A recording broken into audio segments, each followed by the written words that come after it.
गुरु विना ज्ञान नाही. शाबास शाबास शाबास.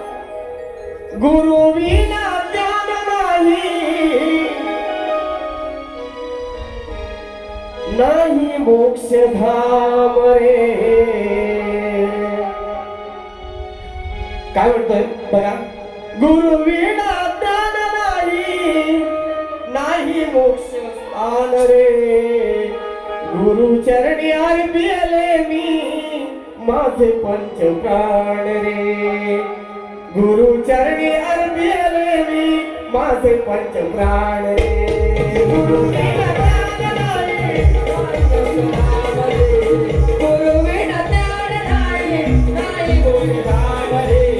गुरु चरणी अर्पिले मी माझे पंच प्राण रे. गुरु चरणी अर्पिले मी माझे पंच प्राण रे.